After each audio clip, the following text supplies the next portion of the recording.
नहीं, सेफ नहीं है अब। करेगा सत्ता के हथियारों से, चप्पा चप्पा गुंडे इनकलाब के नारों से। आवाम पुलिस को अपना रहनुमा मानती है। लोगों को भरोसा रहता है कि उनके जान माल की हिफाजत पुलिस करती है, इसलिए लोग पुलिस पर भरोसा करते हैं। लेकिन पुलिस जब लोगों का भरोसा तोड़ती है तो लोगों का भड़कना स्वाभाविक होता है। लोग जब भड़कते हैं तो नज़ारा कुछ इस तरह का है। हम लोग कुछ नहीं खाएंगे, हम लोग अनुसम में बैठेंगे, कुछ नहीं खाएंगे हम लोग। बड़े बुजुर्ग से लेकर घर की महिलाएं तक सड़क पर जब उतरेंगे तो बच्चे कहाँ पीछे रहे हैं, वो भी हाथ में न्याय की गुहार लगाते हुए तख्ती पकड़कर आंदोलन की राह पर निकल पड़ते हैं।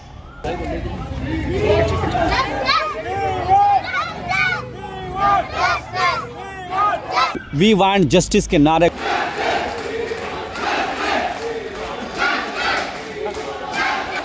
जब ये यलगार होता है तो बहादुर कहे जाने वाली पुलिस को भी अपना बचाव का रास्ता तलाशना पड़ता है। तब पुलिस के सामने थाना का दरवाज़ा बंद करने के अलावा कोई रास्ता नहीं बचता है। कुछ ऐसी तरह का नज़ारा बहुबाजार थाना के सामने देखने को मिला, जहां पुलिस से लेकर न्याय की गुहार लगाते हुए लोग पहुंचे तो पुलिस के बेबसी कुछ इस तरह से नजर आई। पुलिस के को आखिरकार इस हालत में क्यों पहुंचना पड़ा, इसका प्रमाण सारी कमान अपने आप बीती का इजहार करते हुए बताते हैं। वजह एक सीधा सा वजह है कि मैंने एक इंटरव्यू दिया था जिसमें मैंने कहा था सौकार चोर। तो मैंने सिर्फ वार्ड 43 को लेकर नहीं कहा था, जोड़ा साहब को असेंबली के तमाम सौकार के बारे में कहा। क्यों? क्योंकि एक तबका, एक लोग हैं, कोई भीड़ है जो ये कह रही है स्क्वायर फीट एमएलए। तो मैंने उसको क्लियर करते हुए कहा कि इल्ज़ाम लगाना बड़ा आसान होता है। अगर आपको ऐसा लग रहा है कि उनके बनाए सौकार जो हैं वो चोर बन चुके हैं तो आप लोग खुद जिम्मेदार बन जाइए। चलिए आइए, आप लोग को शुरुआत देने के लिए या पहल करने के लिए 43 वार्ड से मैं जिम्मेदार बनता हूं। ईद बाद एमएलए साहब तक का मैं ये सारा चीज़ जो भी इनलीगल कंस्ट्रक्शन या तोड़बाजी या जो भी इनलीगल एक्टिविटीज़ इस वार्ड में इस जगह में घट रहा है, मैं उन तक पहुँचाऊँगा। अगर वो एक्शन ले लेंगे तो क्या आप लोग उनसे माफ़ी मांगेंगे? और अगर वो एक्शन नहीं लेते हैं तो फिर सही बात है, फिर जो लोग कह रहे हैं वो सही कह रहे हैं। तो मैंने तो ईद बात का टाइमिंग दिया था। इतना क्यों डर गए इरफान अली ताज? मैंने तो कहा था सौकार बना चोर, मुझे नहीं पता था कि इरफान अली ताज ही वो चोर है। अच्छा एक बात बताइए, अभी तो आप देखें मैं थाना आया हूँ, आज 10-12 दिन के बाद भी मैं लंगड़ा रहा हूँ। तो एमएलए जब वोट मांगने आ सकते हैं घर पे, तो क्या एक विक्टिम को, मैं एक्यूज थोड़ी हूँ, विक्टिम हूँ, मुझे देखने नहीं आ सकते?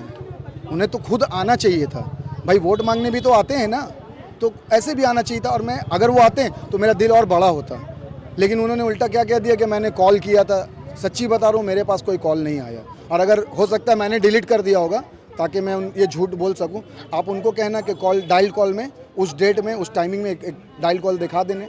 देखिए अब ये तो जवाब एमएलए साहब ही दे सकते हैं, मैं कैसे कहूँ, क्योंकि उनके दिल में मैं अंतर्यामी तो नहीं, उनके दिल का बात मैं बता दूँ। अगर अंतर्यामी होता तो फिर बैठ के मैं लोगों का हाल चाल बताकर पैसा कमा रहा होता। देखिए मैं फिर कह रहा हूँ कि बहुबाजार की टीम को पता था कि नहीं पता था मुझे नहीं पता, लेकिन रूपक दास नामक एक ऑफिसर हैं जो यहाँ के यारो भी हैं, उन्होंने 7 तारीख को मुझे बुलाकर इस चीज़ के लिए थ्रेटनिंग किया था कि तुम वो इंटरव्यू डिलीट कर दो। नहीं, थ्रेट किया था, बाकायदा थ्रेट किया था। और उन्होंने साफ साफ लफ्ज़ों में कहा था कि अगर तुम डिलीट नहीं करेगा शारिक, तुम बहुत अशांति में आ जाएगा।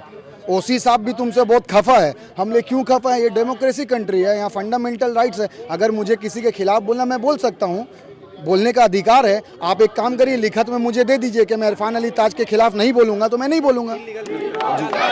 अब इसका जवाब पुलिस, देखिए इसका जवाब पुलिस देगी। मेरा काम है, मेरे ऊपर जो हमला हुआ, मेरे साथ जो जायज़ती हुई, मैं शायद ख़त्म हो जाता, लेकिन मैं बच गया। ये अल्लाह का शान है। मैं फिर कह रहा हूँ कि अल्लाह का शान है, इसमें मेरा कोई रोल नहीं है। बाकी का जवाब पुलिस देगी, क्योंकि जो आरोपी हैं वो लोग रात को ही छूट जाते हैं, दूसरे दिन कोर्ट से बेल ले लेते हैं। तो मेरे साथ तो कोई धक्का धुक्की नहीं हुआ था ना, मुझे मौत के घाट उतारने की साजिश की गई थी। किन लोगों की गिरफ्तारी की मांग कर रहे हैं? इरफान अली ताज जो इस प्लांट के पीछे है, उसके बाद उसका भाई छोटे, उसका भाई आसिफ, उसका भगना तैमूर, उसका भाई सज्जाद, उसका ड्राइवर सिकंदर, उसका जो खास लड़का इमरान और अफसर, उसके बाद उसका पार्टनर शादाब, डब्बू के नाम से फेमस है डब्बू। इन सब का गिरफ्तारी होगा। और सिर्फ गिरफ्तारी नहीं, ये थोड़ी है कि गिरफ्तारी हुआ 10 दिन बाद छूट गया, वो इंसाफ थोड़ी हुआ, वो तो खेला हुआ। गिरफ्तार हाँ, और गिरफ्तारी के साथ साथ सजा होना चाहिए, तब इंसाफ होगा, वरना ये एक ट्रेंड बनेगा। मैं बार बार कह रहा हूँ, 2026 के इलेक्शन में देखिएगा ये एक ट्रेंड बन जाएगा। इस ट्रेंड को रोकना होगा, इसमें हम लोग दीदी के साथ रहेंगे और लड़ेंगे और आंदोलन करेंगे और इसको ट्रेंड बनने नहीं देंगे। हाँ, मैंने ऑलरेडी हाई कोर्ट मूव कर दिया है, इंशाल्लाह बहुत जल्द उसका डेट भी उठेगा। मैं उसके बाद जो भी प्रोसेस करना वो करूँगा, धीरे धीरे कर रहा हूँ, मैं सब कुछ कर रहा हूँ, क्योंकि पहले मैं देख रहा हूँ कि बो बाज़ार की टीम शर्मिंदा है कि नहीं है, क्योंकि हो सकता है इन्हें बताया कुछ और गया होगा और किया मेरे साथ कुछ और है, हो सकता है, लेकिन अगर बताया गया था तो इनका फ़र्ज़ बनता था मुझे इन्फॉर्म करना कि तुम थोड़ा सेफ्टी रहो, या इनका फ़र्ज़ बनता था मुझे प्रोटेक्शन दे के रखना। एक दिन पहले मुझे इत्तला किया जाता है कि तुम्हारे साथ अशांति होगा तो फिर तुम पछताएगा, और दूसरे दिन मेरे साथ जो ये घटना हुआ। देखिए, इरफान अली ताज का ये कहना, उसने संग फ़ोन का आप लोग के ही चैनल में कहा कि मैंने संग कॉल कर दिया था बो बाज़ार के ओसी को कि वहाँ कुछ झगड़ा हुआ, थोड़ा देख लीजिए, लेकिन टीम जो है वो 40 मिनट बाद आती है। अब झूठ कौन बोल रहा है? इरफान अली ताज के बो बाज़ार टीम की ओसी, वही जवाब लेने हम लोग यहाँ आए। देखिए, रमज़ान है, रमज़ान ख़त्म हो जाएगा, मैंने कहा ना मैं कमर कस लूँगा, आप बेफिक्र रहिए। और रहा जितना इनलीगल कंस्ट्रक्शन हो रहा है ये सबको मैं ख़त्म करूंगा और सबको तोड़। सरेआम 8 मार्च को मॉब लिंचिंग की शिकार हुए सारिक पर हमला करने वालों को छोड़ थाना पूर्ति के लिए पुलिस तक जब कुछ लोगों की गिरफ्तार कर मामूली धाराओं के तहत सलाखों के पीछे करती है, और जब वो छूट कर इलाके में अपना दहशत का राज कायम करते हैं तो आम लोगों का गुस्सा कुछ इस तरह से निकलता है। नहीं, हमारे जो पुलिसकर्मी लोग बेचारे खड़े हुए हैं, इतनी इनको सरकार पैसा पे करती है, इनसे भी इंटरव्यू लो। क्या जिनके घर में ऐसा होता, कोई पॉलिटिशियन इनके घरवालों के साथ ऐसा करता तो ये लोग क्या करते फिर? क्या तब भी साथ देते? कि क्या तब भी इंसाफ नहीं करते ये लोग? कौन सा 4 लोग अरेस्ट करें, दिखाओ कौन से 4 लोग हैं? इनसे पूछो ना, पूछो, यही खड़े हुए सबके सब, पूछो 4 लोग कहाँ है वो, कहाँ है वो? अभी तक कार्रवाई क्यों नहीं हुई है? जो वीडियो में दिख रहे हैं तुम उनको अरेस्ट नहीं कर रहे हैं, तुम छोटे मोटे लोगों को अरेस्ट करके निकल जाओगे। अरे वाह भाई, सब मिले हुए हैं ये लोग, बात सिर्फ इतनी सी है, समझ में नहीं आ रहा। पैसा बोल रहा है, मुझसे सुनो ना, पैसा बोल रहा है। शाहरी अमान के साथ उसकी आवाम बोल रही है, लोगों का दिल है, ईमान वाले लोग साथ में, जो बेईमान थे ना वो वहाँ नजर आ रहे हैं, और वो सब बिके हुए हैं, साफ सबको समझ में आ रहे हैं। एक दिन पहले मेरे मियाँ को बुलाया जाता है, रूपक दास समझाते हैं कि मत करो, क्यों बुलाया, उसके नेक्स्ट डे वो सब चीजें हो जाती हैं। इसका मतलब क्या है?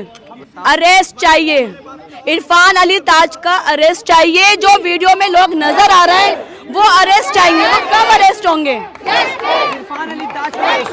अरे वही तो करवा, उसका भाई है, उसका भगना है। एक दिन पहले शाहरी कमान को बुलाया जाता है कि तुम बीच में से हट जाओ, और जब उसको मारते हैं तो कहते हैं जो मेरे भाई के खिलाफ बोलेगा उसका यही हशर होगा। ये क्या चीज है? ये सब क्या है? किस पे? शाहरी कमान पे? शायद आपको पता नहीं है, आपने वीडियो देखी नहीं थी। वो बताइए, उन्होंने एक इंटरव्यू दिया था, उस इंटरव्यू में शाहरी कमान ने किसी का नाम नहीं लिया था, फिर भी इरफान अली ताज तो वो था जैसा, वो समझ गया कि वो मेरे ऊपर ही बात हो रही होगी, उसको लगा। थे तो लोग बहुत सारे, पर वो अपने ऊपर ही क्यों लेके गया? और उसने इसलिए ही सब करवाया क्योंकि जब शाहरी कमान को मार रहे थे पब्लिक, जो पिटवा रही थी उसकी पब्लिक, हमारी पब्लिक नहीं, उसकी पब्लिक, जिसको गुंडे बुलाए थे, जो वो इरफान ताज को मार रहे थे, वो बार बार एक ही बात कहे थे, वीडियो डिलीट करवा, वीडियो डिलीट कर। क्यों कहा जाता है बार बार? हाँ, शाहरी कमान को सच बोलने की ही सजा मिली है, इसीलिए यही सब हो रहा है, क्योंकि शाहरी कमान तो पैसे खिला सकता नहीं है। वो तो उल्टी बातें कर रहे हैं, सोचो ना, वो तो कह रहे हैं वो बच्चे हैं, उनकी काउंसलिंग करूंगा। आहा, जो मार रहा है, जो किसी बंदे की जान चली जाती, उसके मियाँ पे सोचो, उसकी बीवी से उसके मियाँ का साया हट जाता, उसके बच्चे अनाथ हो जाते, और वो कह रहे बच्चे काउंसलिंग करूंगा। उसके घर में हो तो क्या करता फिर वो? अब तो मुझे वही नजर आ रहा है ना, मैं तो वही कहूंगी कि बताइए, खुलेआम दिन दहाड़े एक इंसान के ऊपर, निहत्ते इंसान के ऊपर 150-200 के लोग इंसाफ चाहिए। आपको पता नहीं, मॉब लिंचिंग का इंसाफ चाहिए, इसी के लिए हम लोग विरोध प्रदर्शन कर रहे हैं। आपने वीडियो नहीं देखा? वीडियो देखा आपने? वीडियो देखा, एक शाहरी कमान वार्ड 43 के रहने वाले, वो अगर इंसाफ और जायज बोलते हैं तो उनको मारा जाता है, मॉब लिंचिंग किया जाता है। इरफान अली ताज और उनके गुंडों लोग ने मॉब लिंचिंग करा। विरोध प्रदर्शन करेंगे और विरोध प्रदर्शन जारी रहेगा।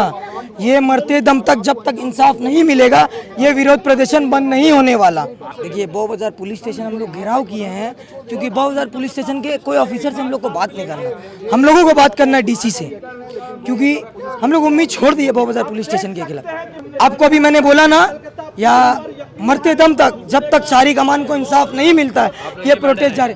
हम लोग तो अभी यहाँ बैठे रहेंगे जब तक डीसी नहीं आते। इंसाफ चाहिए।